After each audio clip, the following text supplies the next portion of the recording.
Hello again everyone, I'm Daniel the Cross-Cultural Nerd here with another video for you today. Back in 2018, so long ago I know, I ranked the source books that were out at the time based on their bang for your buck with regard to playing in homebrew settings. And there were only 9 at the time, in ascending order of how I ranked them. These were One Grung Above, the Turtle Package, the Sword Coast Adventurer's Guide, the Elemental Evil Player's Companion, the Guildmaster's Guide to Ravnica, Wayfinder's Guide to Eberron, Mordenkainen's Tome of Foes, Volo's Guide to Monsters, and finally, Zenithar's Guide to Everything in first place. Now, quite a few more have been added in the 4 years since, as you can see. Yep, kind of heavy. And more are planned in still until the release of 1D&D in 2024. So this video adds the following source books to the updated ranking: Acquisitions Incorporated, Lokatha Rising, Mordenkainen's Fiendish Folio, Volume 1, Monsters Malevolent and Benign, Eberron, Rising from the Last War, Explorer's Guide to Wildmount, Mythic Odysseys of Theros, Tasha's Cauldron of Everything, Van Richten's Guide to Ravenloft, Fizban's Treasury of Dragons, Strixhaven, A Curriculum of Chaos, Monsters Compendium Volume 1, Spelljammer Creatures, Mordenkainen Presents Monsters of the Multiverse, and finally, down at the bottom there, Spelljammer Adventures in Space. Once again, any material that is only marketed as an adventure module on sites like D&D Beyond will not be factored into this ranking. Otherwise, I'd probably be talking about the new release of Dragonlance that just dropped, at least with the digital pre-orders, you know? That one looks pretty cool too, though. I should note Lokatha Rising is listed by some as an adventure, but it is included in this due to having a player race. Player race plus a small adventure. I'm gonna go ahead and count that. If you're looking for work such as Descent into Avernus, Icewind Dale, or Journeys through the Radiant Citadel, you will not find them here, because despite how good they are, they're adventures. As with last time, just because something is ranked lower does not make it inherently bad. It just doesn't have enough material, in my opinion, that cannot be easily extricated from a specific setting to justify a higher rank. This ranking focuses on setting-agnostic stuff that is good for homebrew and other settings outside of the officially published worlds, and also based on the bang you get for your buck. Remember, this is just my personal opinion. Please feel free to agree or disagree as you like. Now, without further ado, let's get started. At number 22, once again at the bottom ranking, we have One Grung Above, $4.99 on the Dungeon Masters Guild. This came from a Twitch charity stream for Extra Life related to the Tomb of Annihilation module and using Volo's Guide to Monsters' Grung race as playable characters. As before, you only get the Grung race and a few side characters from the stream. Get this one only if you want everything, if you want to be a completionist collector, because it's not Adventurers League official. But at least the money goes to Extra Life, a very good cause. At number 21, we have the Turtle Package, $9.99 on the DM's Guild and D&D Beyond. As mentioned before, this ties into Tomb of Annihilation, making the Turtle race playable. And it also offers 5 monsters and has a small adventure. We're focusing on homebrew here, so the adventure on Chult is less important. Get this at a discount, I suggest, but at least this is for charity as well. Number 20, Lokatha Rising, priced at $9.99, also on D&D Beyond. Yes, it's marketed as an adventure, but it also has several enemy stat blocks and the aquatic Lokatha player race. Just make sure that if you play as a Lokatha, you have access to water every 4 hours in-game, or you are going to have a bad time. Number 19 is Mordenkainen's Fiendish Folio, Volume 1, Monsters Malevolent and Benign, rather a long name, priced at $9.99 on D&D Beyond. Good news, it is entirely made up of monsters to include in your campaign. Bad news, if you don't use them, this will not be much use to you.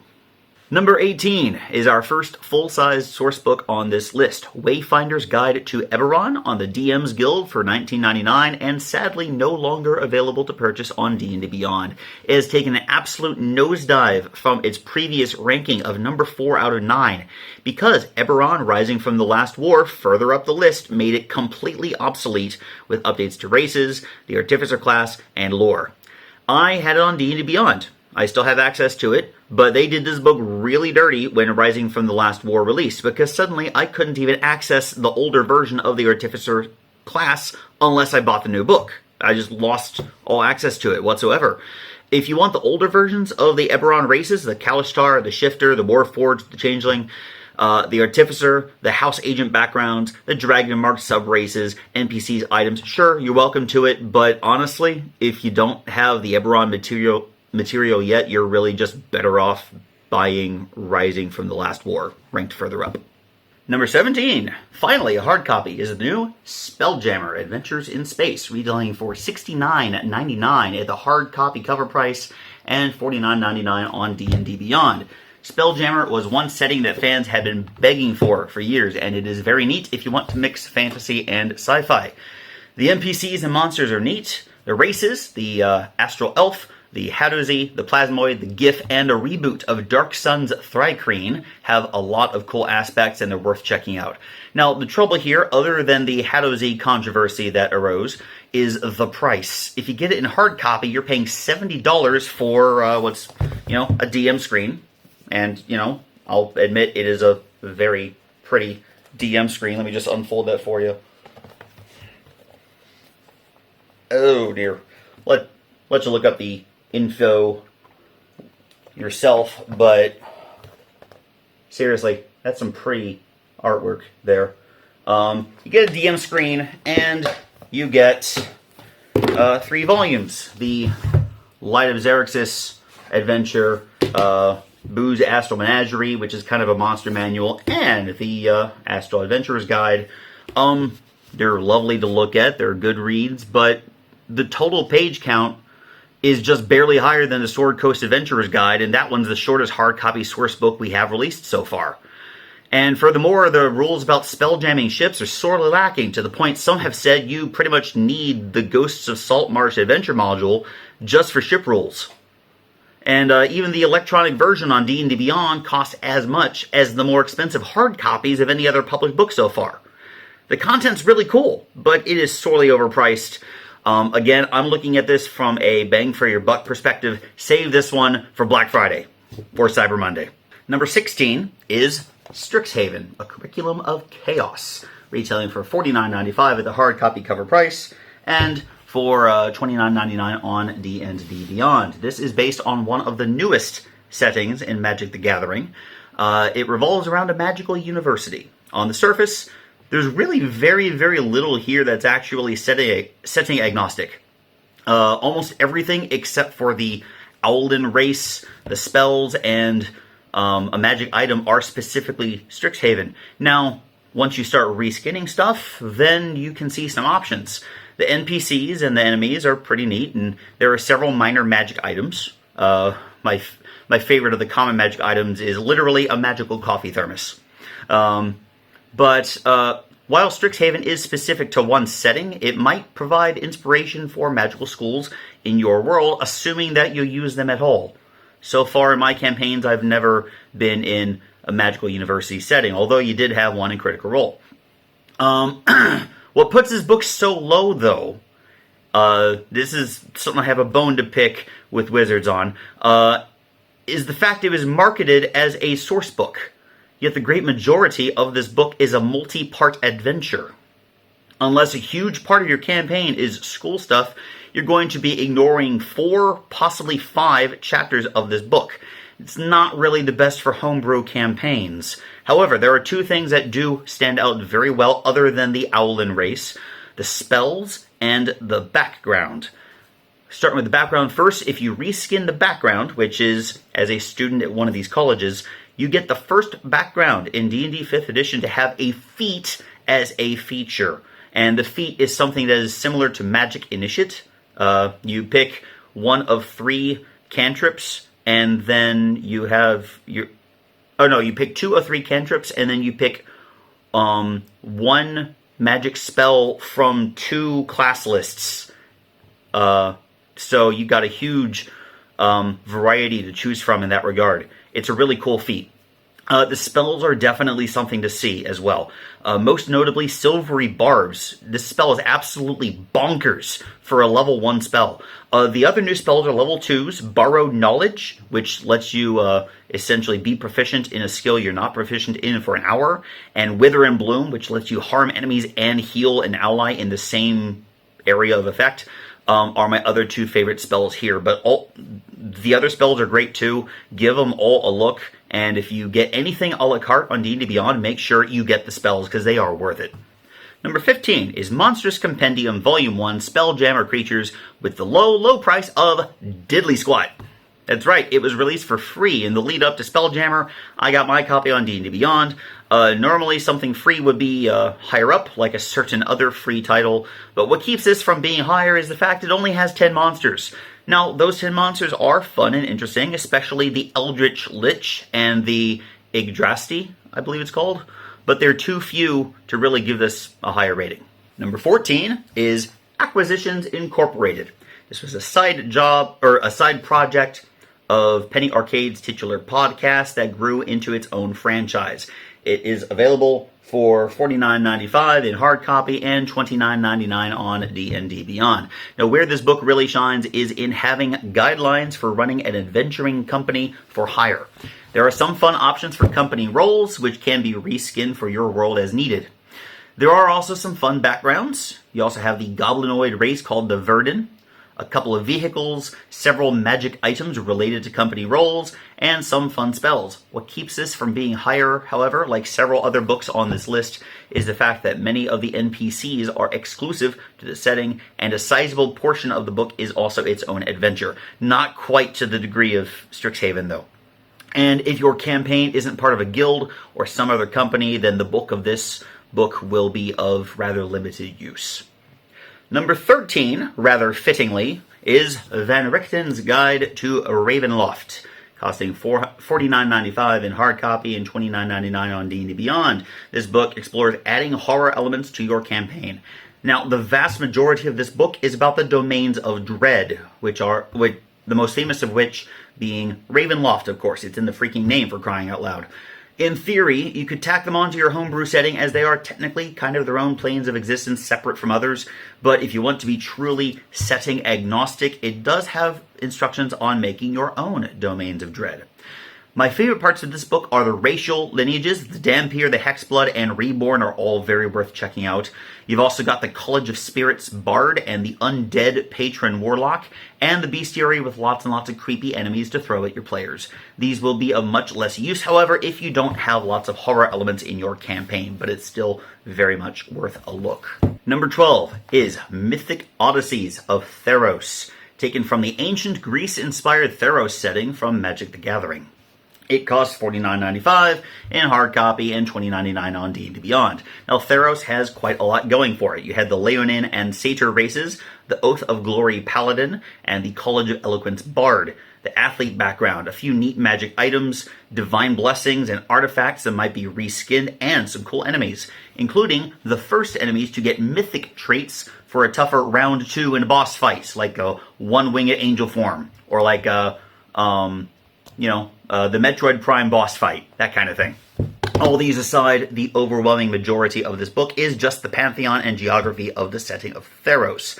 So, for this ranking of usefulness for homebrew, not as useful, but again, very much worth a look. Number 11 in this ranking is Guildmaster's Guide to Ravnica, also $49.95 in hard copy and $29.99 in D&D Beyond.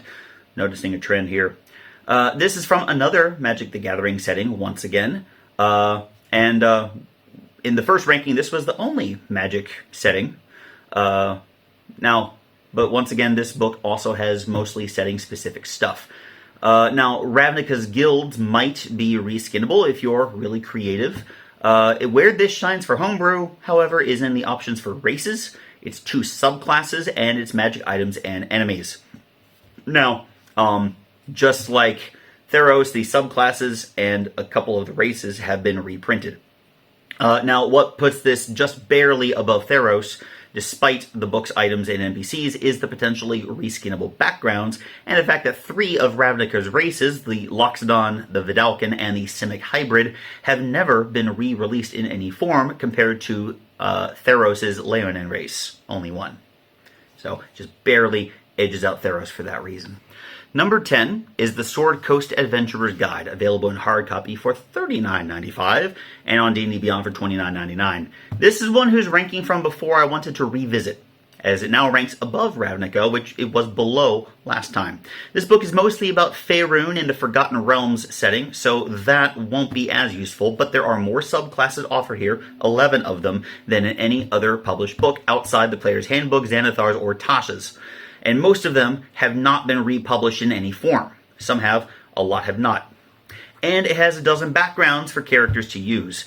Now, these options are more useful to players than to DMs, in my opinion, but what puts this barely above Ravnica now is that several options that Ravnica offered have been republished in volumes that rank higher up, making it less of a must. And the Sword Coast Adventurer's Guide also is cheaper by $10, at least in the hard copy form. So bear that in mind. Number 9 is Explorer's Guide to Wildmount. The release that brought Critical Role into the D&D multiverse. It retails for $49.95 on the cover price and $29.99 on D&D Beyond. Now, I love Critical Role, and some of my fellow critters may think that even number 9 out of 22 is ranked too low. And it does have a lot of good stuff. Apart from bringing together several races from several disparate books, it has several unique sub-races, some neat magic items, especially Vestiges of Divergence, the Hollow One background, several cool enemies and cool spells, and the incredible Echo Knight Fighter and the Chronergy and Graviturgy Wizards. Reskinning the Vestiges of Divergence and Arms of the Betrayers for your game will add a lot of new levels of fun. But most of the book, even the backgrounds, are specific to the world of Exandria, so it is a little bit less useful for homebrew and other settings. But what puts this above Theros and Ravnica, my love of Critical Role aside, is the greater number of subclasses and magic items, and none of these subclasses have ever been reprinted.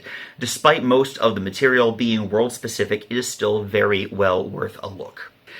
Number 8 is the Elemental Evil Player's Companion, available on the D&D website and D&D Beyond for absolutely nothing. As mentioned in our last ranking, it is completely free. Now, while it doesn't have any stats for NPCs, it does have the first sourcebook mentions of 4 races and quite a lot of spells. I should note, however, that the spells were almost all reused in Xanathar's Guide to Everything, and the races have been re-released several times and also got a recent update in another volume further up the list. But if for some reason you don't have those relevant books, there is no reason you shouldn't download this, because it costs you nothing except a few megabytes of disk space. At number 7, we have Eberron, Rising from the Last War, at $49.95 in hard copy and $29.99 on D&D Beyond. This volume made Wayfinder's Guide to Eberron almost completely redundant, hence it being ranked lower now. But this thing is jam-packed with stuff and has the most pages of any sourcebook. Like most setting sourcebooks, most of its information is setting specific. However, there's a lot for non-Eberron settings as well. Like the Wayfinder's Guide before it, it's got 4 races, with 2 that have not been republished. It has the Artificer class, which has been republished and updated.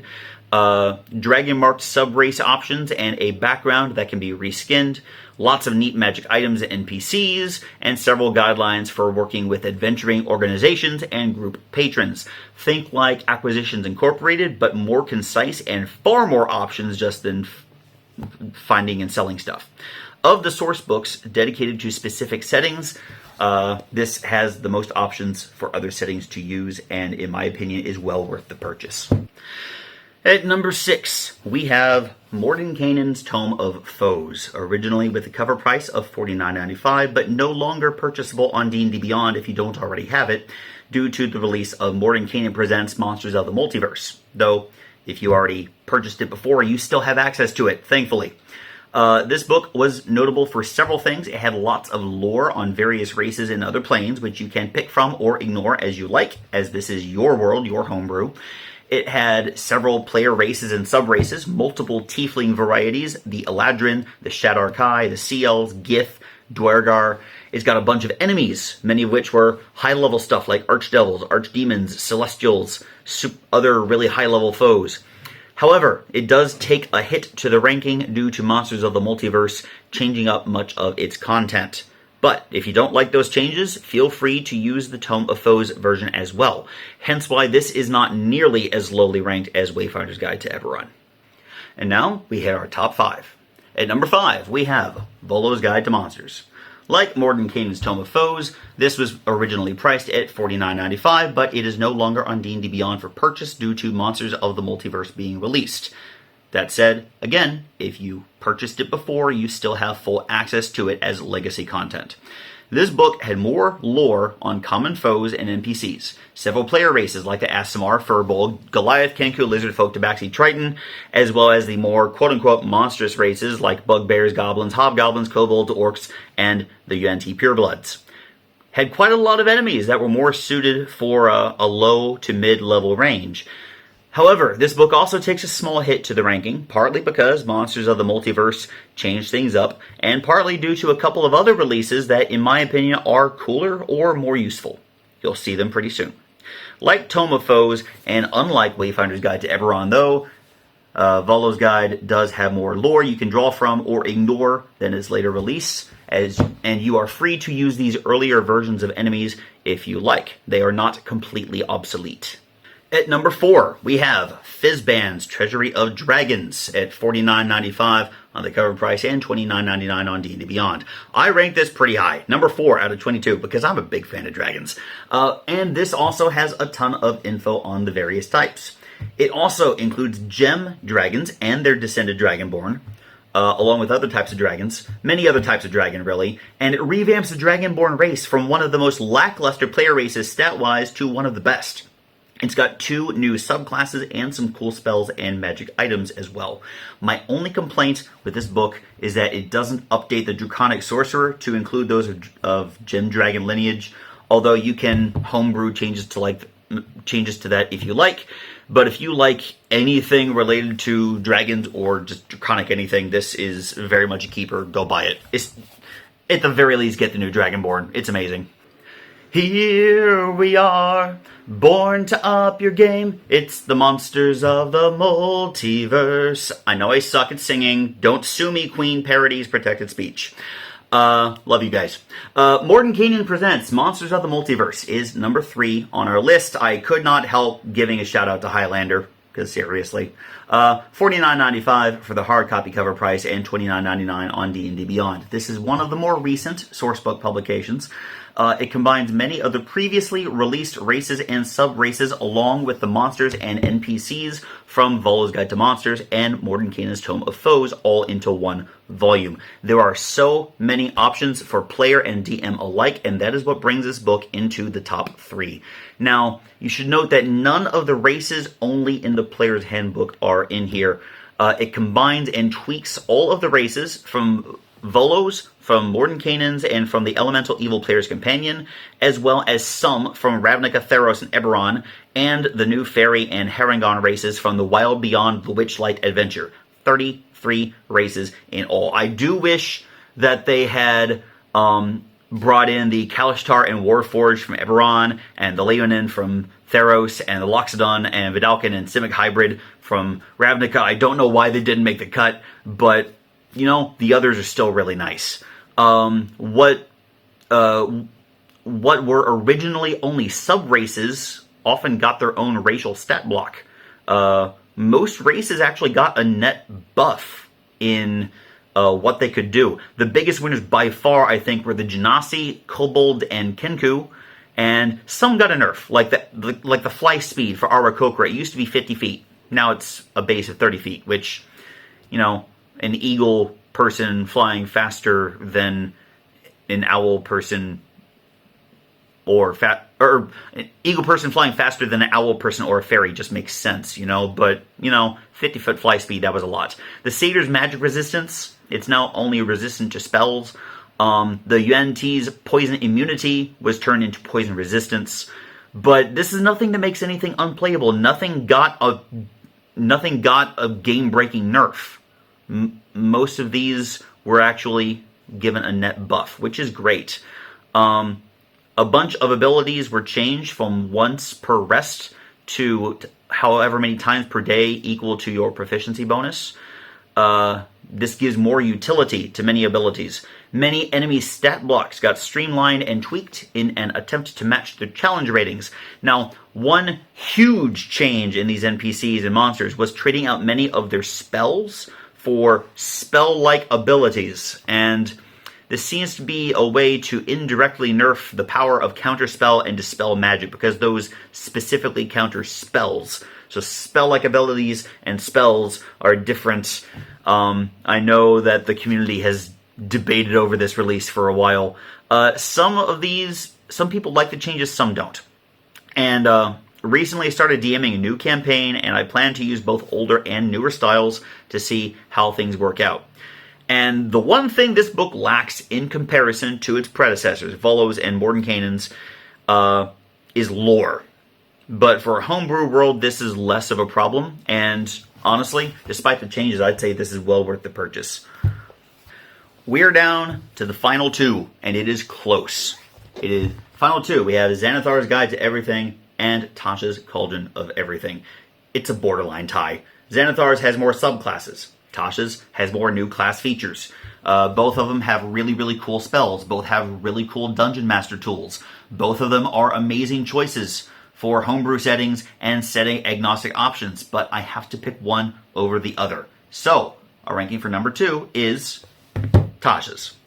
Tasha's Cauldron of Everything retails for $49.95 on the cover price, $29.99 on D&D Beyond.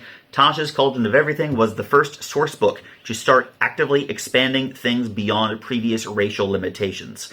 It gives ways to customize your character's origin, from ability scores to proficiencies and more, even up to changing subclasses mid-campaign.